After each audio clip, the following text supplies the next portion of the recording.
Welcome back to my channel Vidyadhari vlogs. ನಾನು ನಿಮ್ಮ ವಿದ್ಯಾ. Friends, ಇವತ್ತಂತೂ ನಮ್ಮ ಜಶಿತಾ ಆಗೋಗಿದ್ದಾನೆ. ಏನಪ್ಪ ಈ ಹುಡುಗಿ ಗೆಟಪ್ ಇವತ್ತು ಅಂತಂದರೆ, ಯಾಕಂತಂದರೆ ಇವತ್ತು ಅವನಿಗೆ ಮತ್ತು ಚಿನ್ನುಗೆ ಇಬ್ಬರಿಗೂ ಕಿವಿನ ಚುಚ್ಚಿಸ್ತಾ ಇದ್ದೀರಿ.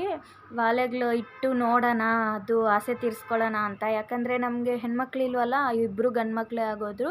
ಹಾಗಾಗಿ ಇವನಿಗೆ ಚಿಕ್ಕ ಹುಡುಗನಾಗಿರೋವಾಗೆ ಸ್ವಲ್ಪ ಲಂಗ ಬ್ಲೌಸ್ ಎಲ್ಲ ಹಾಕಿಬಿಟ್ಟು ವಾಲೆ ಎಲ್ಲ ಚುಚ್ಚಿಸ್ಬಿಟ್ಟು ಆಸೆ ತೀರಿಸ್ಕೊಳ್ಳೋಣ ಅಂತ ಪ್ಲ್ಯಾನ್ ಮಾಡಿದ್ವಿ. ಸೊ ಫಸ್ಟ್ ದೇವಸ್ಥಾನಕ್ಕೆ ಹೋಗ್ಬಿಟ್ಟು ಪೂಜೆ ಎಲ್ಲ ಮಾಡಿಸ್ಕೊಂಡು ಆಮೇಲೆ ಒಡವೆ ಅಂಗಡಿನಲ್ಲಿ ಕಾರ್ಯಕ್ರಮ ಮಾಡಿಸೋಣ ಅಂದ್ಬಿಟ್ಟು ಪ್ಲ್ಯಾನ್ ಮಾಡಿದ್ವಿ ಫ್ರೆಂಡ್ಸ್. ಅದಕ್ಕೆ ದೇವಸ್ಥಾನದ ಹತ್ರ ಬಂದಿದ್ದೀವಿ.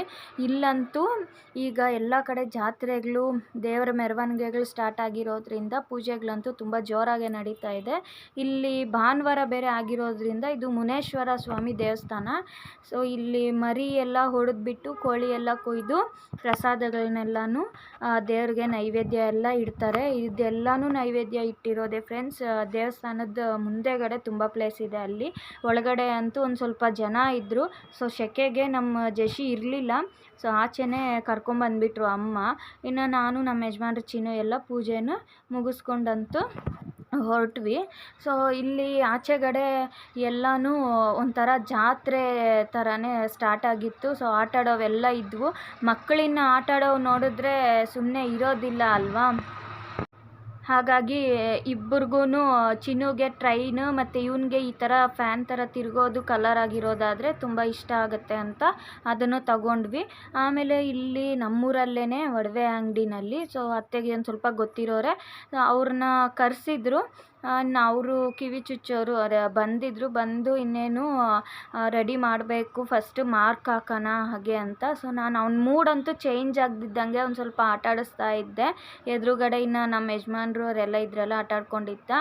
ಫಸ್ಟ್ ಅಂತೂ ಅವನು ಮುಟ್ಟೋದೇ ಸ್ಟಾರ್ಟ್ ಮಾಡ್ತಿದ್ದ ಅಳುನ, ಅದಕ್ಕೆ ಒಂದು ಸ್ವಲ್ಪ ಹಾಗೆ ಮಾತಾಡಿಸ್ತಾ ಇದ್ದೆ. ಇನ್ನು ಮಾರ್ಕಿಂಗ್ ಎಲ್ಲ ಆದಮೇಲೆ ಒಂದೇ ಸತಿನ ಚುಚ್ಚಿಸ್ಬಿಟ್ರು. ಅವ್ನು ಒದಿತಾ ಇದ್ದಾನೆ ಬೇಡ ಹಾಗೆ ಅಂತ. ನನ್ನ ಕೈಯಲ್ಲಿ ಹಿಡ್ಕೊಂಡು ಕುತ್ಕೊಳ್ಳೋಕ್ಕಾಗಲಿಲ್ಲ, ಅದಕ್ಕೆ ಅಮ್ಮ ಕೂತ್ಕೊಂಡಿದ್ರು. ಸೊ ನನಗೆ ಅರ್ಧ ಭಯಕ್ಕೆ ಹಿಡ್ಕೊಳ್ಳಲ್ಲ ಅಂದ್ಬಿಟ್ಟು ಅವರೇ ಎತ್ಕೊಂಡು ಕೂತ್ಕೊಂಡ್ರು. ಒಂದು ಸ್ವಲ್ಪ ಜೋರಾಗೆ ಹತ್ಕೊಂಡು ಇದು ಮಾಡ್ದೆ. ನಾವೆಲ್ಲ ಸುಧಾರಿಸ್ತಾ ಇದ್ವಿ. ಎದುರುಗಡೆ ಜಾಸ್ತಿ ಇದ್ದಿದ್ದು ನಾನು ನಮ್ಮ ಯಜಮಾನ್ರು ಅತ್ತೆ ಆಗಿದ್ದರಿಂದ ಸೊ ನಮ್ಮನ್ನು ನೋಡಿದ್ರೆ ಆಮೇಲೆ ಒಂದು ಸ್ವಲ್ಪ ಹೊತ್ತು ನಮ್ಮ ಹತ್ರಕ್ಕೆ ಬಂದಿಲ್ಲ ಅವನು. ಆಮೇಲೆ ಅಳು ಅಂತೂ ಸ್ವಲ್ಪ ಬೇಗನೆ ನಿಲ್ಲಿಸ್ಬಿಟ್ಟ. ಇನ್ನು ನಮ್ಮ ಚಿನ್ನು ನಾನು ಅಳೋದಿಲ್ಲ ಅಂತ ಅವರಪ್ಪ ಹತ್ರ ನನ್ನ ಹತ್ರ ಎಲ್ಲ ಚಾಲೆಂಜ್ ಮಾಡಿ ಹೇಳ್ತಿದ್ದ. ಅದಕ್ಕೋಸ್ಕರ ಅರ್ಧ ನೋವು ತಡ್ಕೊಂಡು ಹತ್ತಿಲ್ಲ ಅವನು. ಇಬ್ರಿಗೂ ಅಂತೂ ತುಂಬ ಕ್ಯೂಟಾಗಿ ಕಾಣಿಸ್ತಿತ್ತು. ಸೊ ಫೋಟೋಸು ಅವರು ಅಳ್ತಾ ಇದ್ದಿದ್ದರಿಂದ ನಂಗೆ ತಗೊಳಕ್ಕಾಗಲಿಲ್ಲ. ಇವನು ಇನ್ನು ಎಲ್ಲ ಮುಗಿಸ್ಕೊಂಡು ಮನೆಗಂತೂ ರಿಟರ್ನ್ ಆದ್ವಿ. ಇವನು ನಮ್ಮ ಜಶಿ ಅಂತೂ ಸನಿ ನನ್ನ ನೋಡಿದ್ರೇ ಗುರಾಯಿಸ್ತಾ ಇದ್ದ ಮಾತಾಡ್ಸೋಕ್ಕೆ ಹೋದರೆ. ಅದಕ್ಕೆ ಮತ್ತೆ ಹತ್ಕೊಂಡ್ಬಿಡ್ತಾನೆ ಅಂತ ಜಾಸ್ತಿ ಮಾತಾಡ್ಸೋಕ್ಕೆ ಹೋಗಲಿಲ್ಲ ಫ್ರೆಂಡ್ಸ್. ಇನ್ನು ಮನೆಗೆ ಹೋಗಿದ ತಕ್ಷಣ ಇನ್ನು ಸ್ವಲ್ಪ ಹೊತ್ತು ಅಮ್ಮ ಮನೆಗೆ ಹೋಗಿದ್ವಿ.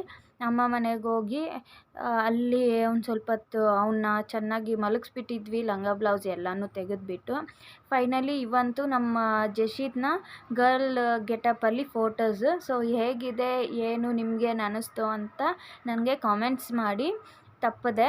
ಹಾಗೆ ವಿಡಿಯೋ ನಿಮಗೆ ಇಷ್ಟ ಆಗಿದ್ದರೆ ಲೈಕ್ ಮಾಡಿ, ಶೇರ್ ಮಾಡಿ. ಆ್ಯಂಡ್ ನಿಮ್ಮ ಜೀವನದಲ್ಲಿ ಈ ಥರ ಒಂದು ಸಂಭ್ರಮ ಅನ್ನೋದು ನಡೆದಿದ್ದರೆ ನನಗೆ ಖಂಡಿತ ಶೇರ್ ಮಾಡಿ ಅಂತ ಹೇಳ್ತಾ, see you in the next video friends. Thank you, bye bye.